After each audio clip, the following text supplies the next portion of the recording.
Assalamualaikum warahmatullahi wabarakatuh. Selamat pagi dan salam sejahtera bagi kita semua. Kawan pajak, bagaimana kabarnya pada hari ini? Semoga selalu dalam keadaan sehat.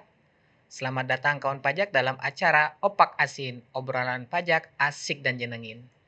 Pagi-pagi paling enak ngobrolin pajak bersama penyuluh pajak. Kawan pajak, hari ini hari Rabu tanggal 25 Juni 2025. Kali ini kita akan membahas tentang Per 11 yang sedang booming ya, tahun 2025, yang merupakan aturan pelaksanaan dari PMK 81 tahun 2024. Kali ini kita akan membahas mengenai Per 11 tahun 2025, tetapi seri pajak pertambahan nilai atau PPN. Apa saja yang akan berubah dalam peraturan di Per 11 tahun 2025 ini, bagaimana pelaksanaannya, akan kita bahas dalam kurang lebih 30 menit ke depan bersama saya, Laurian Arvisa, dan penyuluh pajak wajib besar 2 narasumber kita, Ibu Ratih Silviani. Selamat pagi Mbak Ratih, bagaimana kabarnya hari ini? Selamat pagi Mas Yayan. Selamat pagi juga untuk kawan pajak semua. Alhamdulillah hari ini keadaannya baik. Semoga kawan pajak semua juga dalam keadaan baik ya Mas Yayan ya. Iya, semoga semuanya dalam keadaan baik. Oke, tema hari ini menarik sekali ya Mas Yayan ya, soal Per 11 tahun 2025 dan kita akan fokus di klaster PPN aja ya Mas Oke, Yayan hari ini. untuk memulai pembahasan pada hari ini, pertama ini kira-kira apa latar belakang dan tujuan diterbitkannya Per 11 ini, terutama yang berkaitan dengan PPN. Bagaimana Mbak Ratih? Oke Mas Yayan, jadi saya mau jelaskan sedikit dulu ya, awalnya. Jadi, kawan pajak semua, ketika kita bicara soal Per 11 tahun 2025 ini adalah aturan yang mengatur tentang ketentuan pelaporan PPh, PPN, PPNBM, dan juga bea materai. Jadi ruang lingkupnya kurang lebih seperti itu. Kalau bicara terkait dengan pelaporan PPN, maka tentu kita tidak lepas dengan yang namanya faktur pajak sebagai bukti pemungutan PPN. Jadi sejak PMK 81 tahun 2024, mulai 1 Januari 2025, pelaksanaan hak dan pemenuhan kewajiban perpajakan termasuk salah satunya adalah pembuatan faktur pajak ini dilakukan dengan menggunakan Cortex DJP. Nah, ini melalui modul e-faktur yang ada di portal wajib pajak atau melalui saluran lain yang terintegrasi dengan sistem DJP. Misalnya lewat pihak ketiga seperti PJAP Mas Yayan. Oke. Dan juga sementara terkait dengan aturan faktur pajak, ini sebelumnya diatur di Per 03 tahun 2022 sebagaimana telah diubah dengan Per 11 tahun 2022. Berbicara terkait dengan pengusaha kena pajak selain toko retail. Sementara untuk PKP toko retail diatur dalam peraturan Per 17 tahun 2019. Jadi tadi ada dua peraturan ya Mas Iya. Yayan. Dan kalau kita lihat di kedua per ini tuh belum mampu untuk menampung tentang pengaturan faktur pajak, terutama saat di sistem Cortex ini. Maka dari itu kawan pajak kita melihat banyak sekali perubahan, termasuk untuk memberikan kepastian hukum, kemudian juga dalam rangka kemudahan administrasi, dan dalam rangka pelaksanaan Cortex, tentu perlu ada penyesuaian terkait ketentuan baru ini. Terutama faktur pajak ya, dalam rangka implementasi Cortex. Maka itulah terbitnya Per 11 tahun 2025 ini Mas Yayan, itu alasannya. Oke, yang pertama itu Cortex DJP ya Mbak Rati ya. Mhm Jadi mhm. sebagaimana kita, ketahui pelaksanaan hak dan pemenuhan kewajiban perpajakan itu sejak 1 Januari 2025 itu kita sudah menggunakan Cortex DJP. Jadi Mhm. mungkin semua kawan pajak sudah tahu ya Cortex DJP itu apa. Mhm. Itu adalah sistem terbaru ya, Iya, sistem betul. terbaru kita, sistem inti administrasi perpajakan. Yang kedua tadi ada Per 03 tahun 2022 yang sebagaimana telah dirubah terakhir dengan Per 11 ya, dan Mhm. ada Per 17 tahun 2019. Iya. Nah, ini peraturan Perdirjen ini ternyata belum mampu, Mhm. menampung ketentuan yang terkait dengan faktur pajak dalam Iya. rangka implementasi di Cortex DJP, Betul gitu. betul. Selanjutnya, memberikan kepastian hukum ya Mbak Rati ya, Mhm mhm. kemudahan administrasi, meningkatkan pelayanan, dan melaksanakan pembaruan sistem inti administrasi perpajakan. Jadi ini Mhm. intinya, Per 11 ini agar peraturan itu terkoneksi dengan Iya. Cortex ya. Iya, betul Oke, betul Mas begitu. Yayan. Jadi perlu dilakukan penyesuaian ketentuan teknis Mhm. mengenai faktur pajak dalam rangka implementasinya di Cortex DJP. Mhm. Jadi harapannya ini, menjadi petunjuk ya bagi wajib Iya, pajak yang masih bingung bagaimana pelaksanaannya, mulai mhm, dari Per 03, Per 17, kemudian ada PMK 81. iya. Ternyata banyak perubahan-perubahan. Supaya lebih jelas bagaimana pelaksanaannya, maka terbitlah Per 11 ini, begitu ya Mbak Ratih ya? Iya betul Mas Yayan, dan kalau kita lihat di Per 11 ini, jumlahnya itu kalau Mas Yayan sudah lihat dan baca itu ada 119 Iya, sangat halaman. banyak ya, Iya, dan lampirannya itu seribuan lebih Mas 1000-an Yayan lebih ya. halaman lampirannya, bayangkan itu kan tebal sekali ya. Nah makanya di Opak Asin hari ini kita akan membahas poin-poin pentingnya aja yang akan kita kutip dari Per 11 hari ini ya Mas Yayan, terkait tapi fokusnya di klaster Oke, PPN, Kak, hari iya. ini kita akan fokus di klaster PPN. Iya, Jadi sayang sekali ya kalau ada kawan pajak yang melewatkan, opak asin hari ini ya, karena akan membahas masalah PPN. Baik Mbak Ratih, tadi sudah disampaikan bahwa, latar belakangnya salah satunya memberikan kepastian hukum nih, salah satunya. Kemudian juga, memang mengakomodir bagaimana pelaksanaan pembuatan faktur pajak di dalam portal DJP atau di Cortex. mhm. Lalu bagaimana aturannya untuk pembuatan faktur pajak itu sendiri di Mhm. Per 11 tahun 2025? Oke oke, Mas Yan. Ini, pertanyaan Mas Yan ini adalah salah satu poin perubahan. Jadi ada beberapa poin dan ini adalah salah satunya, terkait aplikasi yang digunakan yaitu Cortex.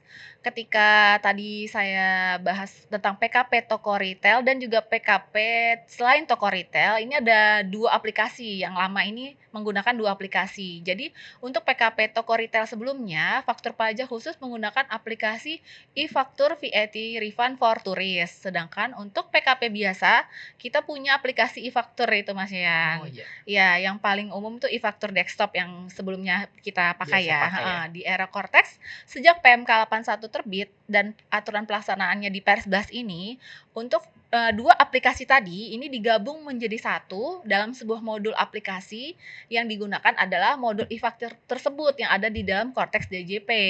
Oke, berarti supaya wajib pajak tidak bingung maka dijadikan satu ya Mbak Iya, Ratih gitu betul ya? Mas Yayan. Jadi semuanya terintegrasi dalam sebuah modul di e-faktur di dalam Mhm. Cortex DJP itu tersendiri. Iya Itu yang pertama perubahannya iya, ya. heeh, betul. Kemudian kalau kita bahas faktur tidak lepas dari siapa subjeknya nih. Heeh. Siapa yang bisa membuat faktur pajak. Mhm. Apakah semua orang bisa membuat faktur? Karena saya sendiri sebagai karyawan saat saya membuat Cortex Mhm. pribadi itu ada modul e-faktur. Mhm. Artinya apakah semua orang itu bisa membuat faktur Mbak Retih? Mhm mhm. Ini harus disampaikan jelas nih kepada wajib pajak agar tidak salah paham. Iya, betul betul sekali Mas Yayan. Jadi di dalam Cortex, semua yang memiliki Cortex itu baik untuk PKP ataupun non PKP itu tersedia modul e-faktur. Tapi di sini apakah semua orang yang memiliki menu itu bisa membuat faktur? Tentu saja tidak ya Mas Yayan ya. Oh iya, Kita oke. kembalikan lagi kepada siapa yang berhak untuk menerbitkan faktur pajak, yaitu pengusaha yang sudah dikukuhkan menjadi PKP. Itu syarat yang Syarat pertama. pertama. Ya, terus, selanjutnya apa syaratnya? Jadi ada perbedaan syarat antara yang lama dan yang baru di Per 11 ini, Mas Yan. Jadi dulu ketika pembuatan faktur pajak elektronik atau e-faktur, PKP bisa menerbitkan faktur kalau dia sudah memiliki akun PKP yang aktif. Jadi akun PKP-nya telah diaktifasi. Kasih. Ya, kemudian yang kedua, harus memiliki sertel. Untuk tanda tangan elektronik. Oke. Nah, kalau perusahaannya itu berarti sertel badan, tapi ketika PKP-nya orang pribadi, artinya sertel orang pribadi. Dan yang ketiga, baik dilakukan online ataupun langsung datang ke kantor pajak, itu adalah permintaan nomor seri faktur Nomor pajak. faktur pajak. Iya, itu yang dulu ya. Oke, dulu Mhm, begini ya Mbak Rati ya, dulu nomor seri faktur itu sebagaimana kita ketahui diberikan mhm. DJP melalui permintaan oleh PKP-an. Iya, Itu PKP-nya mhm, meminta secara sistem ataupun bila bisa minta secara manual. Itu biasanya mhm. diminta di awal tahun Iya, dan kalau terlewat itu tidak bisa berlaku mundur ya iya nomor faktur itu. iya Sebagaimana betul. kita ketahui kalau permintaannya baru dilakukan misalnya di Februari itu tidak bisa digunakan untuk faktur bulan Iya, Januari. nggak Jadi bisa. tidak bisa berlaku mundur. Iya. Kalau sudah habis pun nomornya harus dimintakan lagi dan itu Mhm. juga terbatas ya, Iya, permintaannya juga limited. Iya, terbatas. betul. Jadi, syarat PKP dapat membuat e-faktur sebelumnya harus memiliki sertifikat elektronik Mhm. dan akun PKP yang sudah diaktifasi dan nomor Iya. seri faktur pajak yang diberikan oleh DJP ya? Iya, betul Mas Yayan, itu di era yang lama ya, sebelum Cortex ini. Kemudian di era Cortex yang sekarang dengan Per 11 tahun 2025, syarat PKP bisa menerbitkan faktur itu hanya ada 2 sebenarnya Mas Yayan. Mhm. Satu, memiliki tanda tangan elektronik. Tanda tangan elektronik sendiri ada 2, yaitu sertel yang diterbitkan oleh penyelenggara sertifikat elektronik yang berbayar, dan ada juga tanda tangan elektronik yang tidak tersertifikasi atau gratis Mas Yayan yang Gratis dikeluarkan ya? oleh DJP. Iya. Istilahnya kode otorisasi DJP. Jadi kalau kawan pajak mau pakai yang berbayar boleh, pakai Mhm. kode otorisasi yang gratis dari DJP juga bisa. Yang penting punya sertal.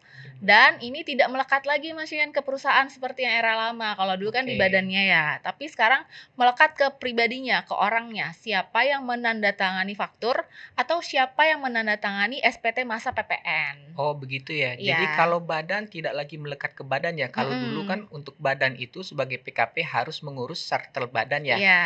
Heeh, tapi sekarang harus pengurusnya nih yang mempunyai Iya. sertifikat. Iya. Sebagaimana kita ketahui tadi ada 2, ada yang Mhm. berbayar itu bisa Iya, digunakan di Cortex ya, dan betul. untuk TJP sendiri sudah menyediakan tuh yang namanya kode Iya, otorisasi. yang gratis. Oke. Mhm. Jadi untuk kedua syaratnya ini sekarang memiliki akses untuk membuat faktur pajak karena, jadi yang kedua ini harus memiliki akses untuk membuat faktur pajak, itu Syarat yang keduanya kedua ya? syaratnya. Karena seperti tadi Mas Yayan sampaikan, kalau non PKP orang pribadi, itu bisa ada modul e-faktur di Cortex-nya, Iya, ya oke. semuanya bisa punya modul itu, Mhm. tapi bedanya itu tidak otomatis bisa menerbitkan. Jadi kan harus ada syarat-syarat Oh, tadi hanya kan, heeh. tampilannya hanya Iya, tampilan jadi saja tapi tidak belum bisa tentu bisa mengakses. menerbitkan faktur pajak keluaran. Jadi modul e-faktur yang ada di Cortex itu hanya bisa digunakan ketika sudah memiliki akses untuk membuat faktur pajak. Itu Oh, syarat begitu. keduanya, iya. Jadi kawan pajak tidak usah khawatir ya, kalau di Mhm. Cortex-nya tetap ada modul e-faktur atau menu Iya. e-fakturnya. Karena yang bisa membuat e-faktur harus memenuhi syarat terlebih dahulu Iya. sebagai pengusaha kenalan pajak Mhm. dan memiliki sertifikat elektronik atau kode otorisasi untuk Iya. menerbitkan fakturnya dan Mhm. akses pembuatan faktur pajak.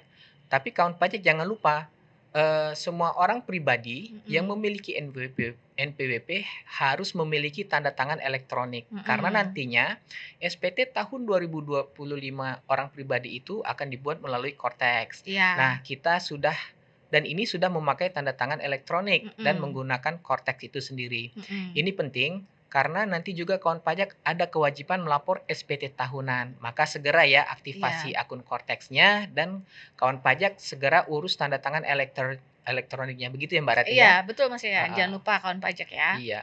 Kemudian yang ketiga tadi disampaikan bahwa di Per 11 tahun 2025 ini juga memberikan kepastian hukum mengenai identitas, Mhm. bagaimana pembuatan e-fakturnya.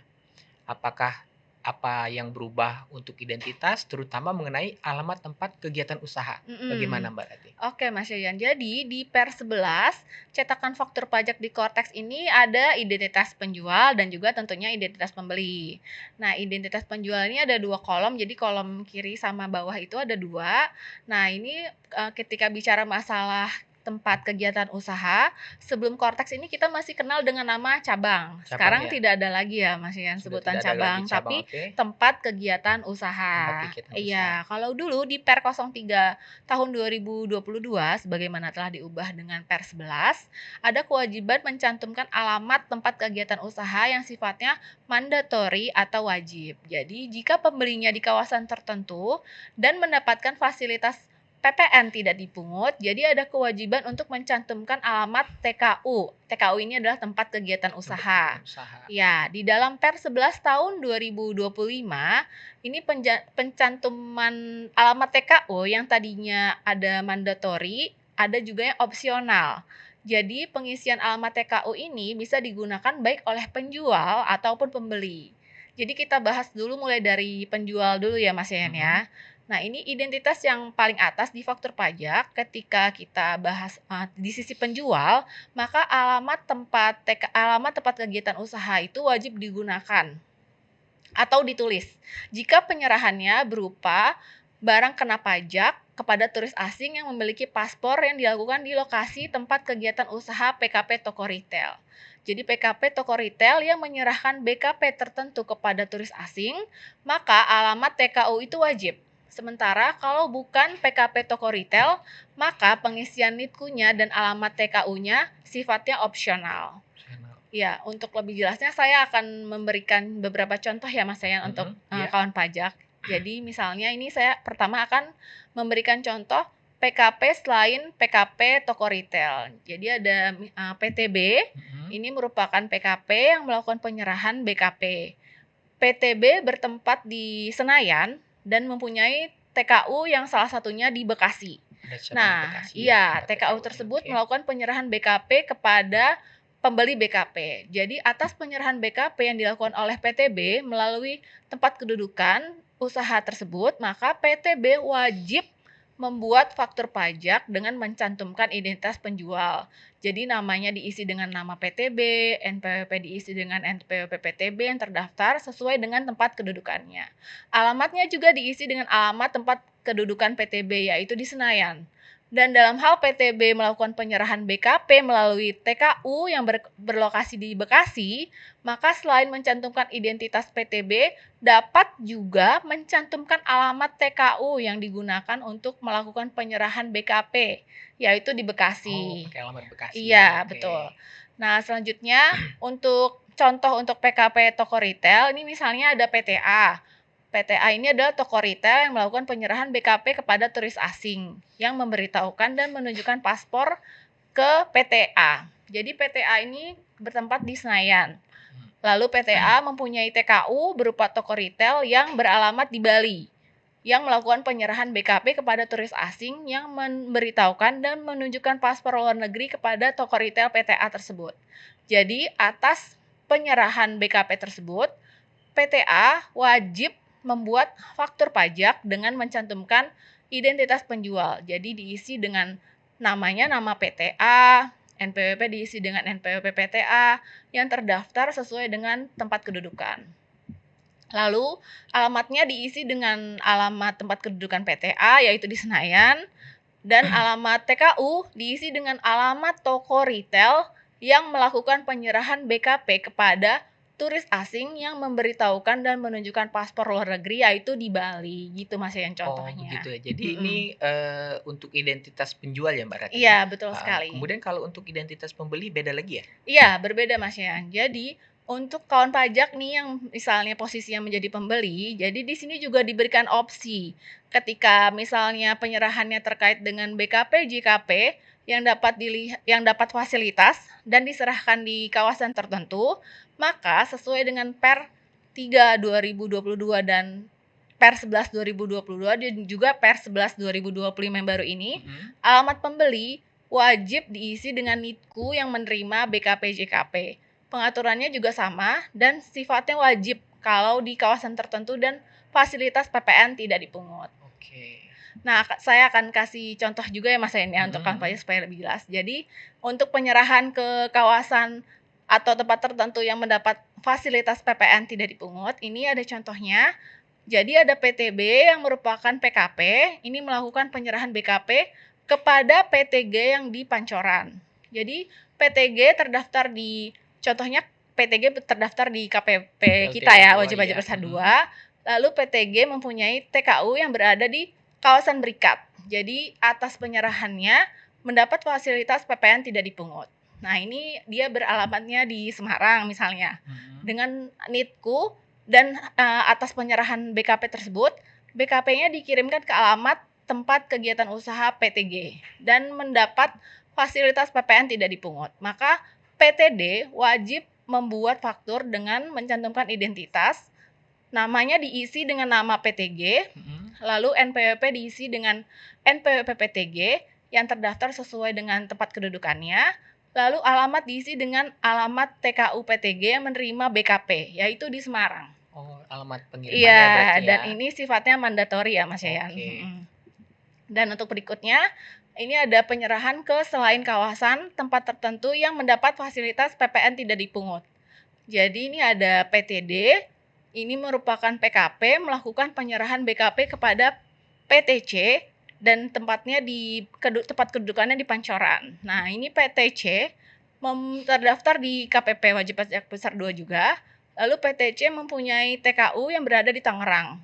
Dan dalam penyerahan BKP tersebut, jadi BKP dikirimkan ke alamat tempat kegiatan usaha PTD, maka PTC, maka PTD wajib membuat faktur pajak dengan mencantumkan identitas, jadi namanya diisi dengan PTC, lalu alamatnya diisi dengan alamat tempat kedudukan PTC yaitu tadi di Pancoran, dan alamat TKU PTC menerima BKP yaitu di Tangerang. Dan ini sifatnya opsional. Opsional ya, Ya. bisa pilihan ya. Iya, betul. Oke, berarti kita ambil simpul ya, alamat tempat kegiatan usaha itu bisa mandatori atau opsional. Iya, betul. Pengisian alamat tempat kegiatan usaha yang digunakan oleh PKP penjual untuk menyerahkan BKP atau JKP atau pembeli untuk menerima BKP JKP. Jadi sebelumnya hanya mandatori ya untuk pembeli di kawasan tertentu atau tempat tertentu yang mendapatkan fasilitas. Iya, betul. Oke, baik Mbak Ratih. Artinya kalau memenuhi 2 syarat di kawasan tertentu dan mendapatkan fasilitas PPN tidak dipungut, harus menggunakan alamat NITKU atau bisa kita bilang itu kita menggunakan alamat cabangnya, kemana alamat dilakukannya pengiriman barang. Tetapi kalau salah satunya tidak terpenuhi, berarti sifatnya opsional. Jadi kita bisa memakai alamat pusat atau bisa memakai alamat cabang tersebut. Kemudian kalau kita membahas faktur pajak, pastinya tidak akan lepas ya dari kode transaksi nih. Kode transaksi sendiri, seperti kita ketahui ada kode 1 sampai dengan 10 nih kode transaksi. Berbeda dengan yang ada di Per 03 tahun 2022 dan Per 11 2022. Iya. Apa perubahannya mengenai penambahan kode transaksi untuk faktur pajak yang diatur di Per 11 ini, Mbak Ratih? Iya, ada penambahan ya Mas Yan di Per 11 2025 ini. Jadi ketika kawan pajak membuat faktur, dulu kodenya hanya kode 01 sampai dengan 09 saja. 9 ya. Iya, diatur yang lama. Dan sekarang menjadi ada 10. Jadi 10 ini merupakan penambahan transaksi untuk penyerahan lainnya. Jadi dulu kode 06 diperuntukkan untuk PKP toko retail dan penyerahan lainnya. Sementara tadi sudah kita bahas bahwa perubahan yang pertama adalah dengan meleburnya aplikasi VAT Refund for Tourist dan aplikasi e-faktur desktop ke dalam modul e-faktur yang ada di Cortex. Oke. Maka ada kebutuhan untuk kode 06 ini untuk transaksi aplikasi VAT Refund for Tourist ini. Jadi penyerahan lainnya yang dulu di 06 digeser ke 10. Kalau kawan pajak melihat di lampiran Per ini kan ada hierarki kedudukan faktur itu antara 04, 05, 09 itu yang lama itu setara ya, Mas Yan, diatur yang lama. Nah, ini kita bingung kalau ada penjualan aktiva semula tidak untuk diperjualbelikan dengan kode 09. Sementara menggunakan besaran tertentu atau nilai lain itu antara 05 atau 04. Jadi agak bingung di bagian ini ya Mas Yan. Nah, di dalam Per 11 ketika ada 09 atas transaksi kode 05 dan 04, setelah 05 dan 04 itu di atasnya 09. Nah, ketika ada penjualan aktiva yang semula tidak untuk diperjualbelikan, kemudian menggunakan besaran tertentu atau nilai lain, maka otomatis menggunakan kode yang di atasnya, yaitu kode 09. Iya gitu Mas ya. Oke, jadi di kode transaksi ini penambahan kode transaksi 10, yaitu untuk penyerahan lainnya. Yang PPN atau PPN-nya dan PPNBM-nya dipungut oleh PKP yang melakukan penyerahan BKP atau JKP. Jadi sebelumnya kode transaksi 06 ya. Sekarang dari sebelumnya 06, sekarang menjadi 010. Jadi kawan pajak tidak usah bingung ya. Begitu ya Mbak Ratih ya? Betul. Mau pakai kode transaksi yang mana, jadi sudah jelas diberikan kepastian hukumnya ada di Per 11 ini. Iya. Lalu terkadang saat membuat faktur terjadi kesalahan. Kalau seandainya ada faktur pajak yang diganti, kita tahu dari mana ya Mbak Ratih? Jadi kalau dulu di e-faktur desktop itu jadi kode status untuk faktur pajak pengganti sebelumnya 1 digit di dalam Cortex.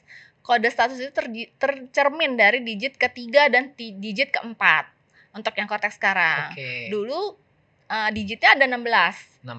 Kalau sekarang jadi 17. Dan digit ketiga dan digit keempat itu mencerminkan berapa kali faktur tersebut diganti. Jadi di Cortex sebanyak 2 digit kode status diisi 01 untuk faktur pengganti ke 1.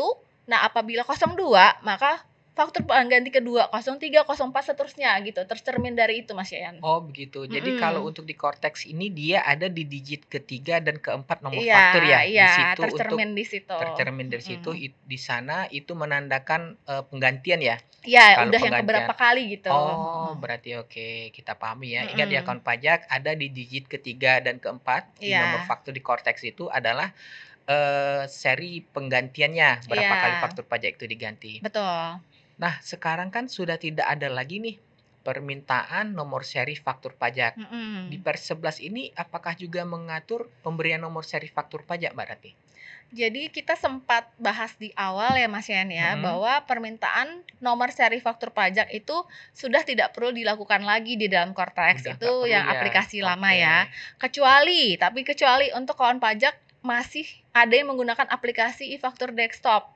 Karena sampai saat ini masih ada yang pakai. Oh Nah, itu iya, betul masih tetap betul. minta Mas Yan, tetap Mhm, minta nomor seri. Tapi ketika kita sudah bicara tentang Cortex yang saat ini sudah kita mhm. gunakan, permintaan nomor seri faktur pajak ini tidak diperlukan lagi. Jadi saat kawan pajak menerbitkan faktur, nomor fakturnya itu akan langsung otomatis tergenerate oleh sistem. Jadi hal ini tapi sudah diterapkan juga ya di Mhm. iBupot E-Bupot, otomatis iya. ini ya. Maka hal yang sama juga diterapkan di e-faktur. Jadi nomornya secara otomatis ini akan tergenerate oleh sistem saat faktur pajak tersebut diunggah. Oke, Otomatis langsung. otomatis Ya, ya? tidak perlu minta-minta nomor seri lagi. Oke, jadi perlu ditekankan ya bukan pajak, nomor seri faktur pajak, ketentuan peralihan diberikan secara otomatis by system pada e-faktur yang diunggah atau diupload ke DJP melalui persetujuan dari DJP. Mhm. Apabila itu dilakukan di Cortex ya, begitu ya Mbak Rati Iya, ya? heeh. Sedangkan yang masih menggunakan sebagaimana kita ketahui ya kawan pajak, Mhm. dalam pembuatan e-faktur masih ada yang menggunakan e-faktur desktop sebagai tools untuk mengupload faktur pajak, itu tetap sama yang Mhm. masih memakai e-faktur desktop ketentuannya masih mengikuti ketentuan yang lama, Iya. pakai mekanisme, permintaan nomor seri faktur pajak. Iya. Tetapi bagi kawan pajak yang, eee, seluruhnya Mhm. atau full menggunakan Cortex, tidak Mhm. menggunakan e-faktur desktop sebagai sarana pembuatan faktur pajak, jadi tidak perlu Iya. meminta nomor Iya, faktur ya, tidak otomatis perlu. tergenerate by system. Iya. Nah, ini nomor faktur pajaknya tidak selalu urut ya, Mbak Rati ya? Iya, betul. Heeh, karena mungkin kebiasaan, kawan pajak selama ini bisa, dilihat dari nomor faktur pajaknya yang secara Mhm. Kalau dulu kan berurutan. terbaca ya, Mas, Ya, ya, ada sesuai urutannya iya, satu 2 heeh. 3 heeh. Tapi kelemahannya nanti memang kalau sudah mau habis harus minta lagi Iya, nih, dan nggak bisa mepet kan, Mas, dan tidak bisa iya. iya, dan juga tidak bisa berlaku mundur. Mhm. Jadi kalau ada yang kelupaan atau telat minta faktur pajak, Mhm. jadi, resikonya nomor itu tidak bisa berlaku mundur ya Iya, untuk masa betul pajak sebelumnya betul, ya. mhm. Dan tidak minta nomor seri faktur yang baru lagi nih kalau kita sudah full menggunakan Cortex. Maka, Mhm. tidak ada, apa ya, isu tidak bisa membuat faktur pajak lagi ya, Mhm. heeh. Mengenai faktur pajak setelah ini kita tahu bahwa nomornya secara otomatis. Ini juga ada masalah unggah, sempat Mhm. berubah ya di awal-awal ya, Iya. aplikasi Cortex kemarin. Mhm. Ada yang relaksasi juga. Mhm. Bagaimana pengaturannya di Per11 ini Mbak Rati, untuk Mhm. batas waktu upload-nya nih?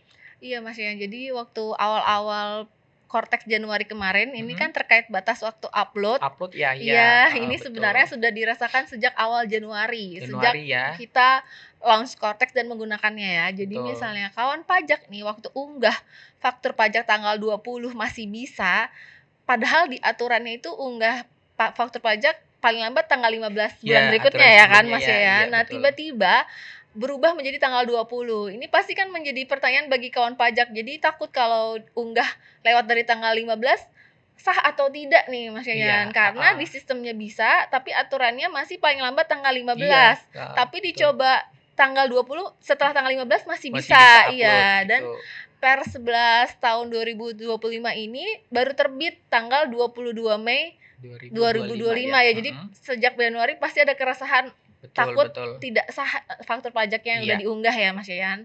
Nah, sementara sebetulnya kawan pajak coba unggah pada waktu penerapan awal Cortex itu sebenarnya memang sudah bisa sudah bisa ya, terbuka ya kan, terbuka Mas ya. Yayan, heeh, setelah tanggal 15. Jadi mulai era Cortex, batas waktu unggah faktur pajak itu paling lambat tanggal 20 bulan berikutnya, tidak tanggal 15 lagi. Jadi ini agak lebih panjang tanggal lebih panjang batas Lebih waktu diberi unggahnya ya, kelonggaran ya, 5 longgar. hari ya, Jadi lebih. tanggal 20 bulan berikutnya. Ini juga memberikan kesempatan untuk kawan pajak semua yang memang mungkin memiliki keterbatasan waktu untuk unggah faktur pajak tersebut. Sekarang jauh menjadi lebih longgar, maksimal tanggal 20 bulan berikutnya. Oke, Mbak Rati. Jadi tanggal 20 ya kawan pajak. Kalau sebelumnya Iya, itu maksimal kita untuk upload draft faktur itu tanggal 15, sekarang mhm, menjadi tanggal 20. Jadi mhm, tanggal 20 bulan berikutnya, misal mhm. untuk bulan Juni nih, Iya, paling lambat upload itu adalah tanggal 20 Juni. Jadi 20 Juli. ya 20 Iya, Juli, untuk salah masa iya, untuk Juni masa ini. Juni Iya, ya, betul, 20 Juli. heeh. Jadi ini ada batasannya. Kalau untuk Mhm. berarti kalau tanggal merah enggak ya? Tidak termasuk ya tanggal Enggak, merah? karena Heeh. ini kan bahasnya tanggal unggah ya, Tanggal Mas, unggah ya, ya, bukan bukan tanggal tanggal lapor lapor. ya. Iya, heeh. Oke. Baik kawan pajak, sayang sekali waktu kita sudah 30 menit. Jangan lupa ikuti terus LTO2 Live dan Opak Asin berikutnya.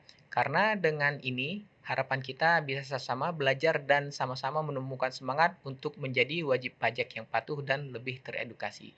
Cukup sekian Opak Hasin edisi kali ini. Kita bertemu di edisi selanjutnya berikutnya. Sampai jumpa kawan pajak. Pajak kuat, APBN sehat, Indonesia maju.